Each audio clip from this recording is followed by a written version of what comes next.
Yan. Saan ba asenso ang tao? Sa negosyo ba o sa pagiging empleyado? Ako para sa akin, ah aasenso ang tao sa pagiging businessman. Yan. Actually, sa pagiging empleyado, ah, nakatali ka for how many years. Pero for your skill, no, empleyado ka pa rin.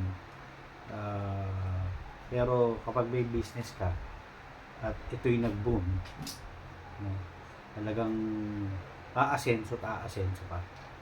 And syempre, kailangan pa rin naman yan. Kailangan pa rin ng sipag. Both naman yan. Pagiging empleyado at pagiging businessman. Sipag lang talaga ang kailangan. Syempre may kasamang dasal. Yun yung para sa akin. Business pa rin ang makakapagpa-asenso sa isang tao.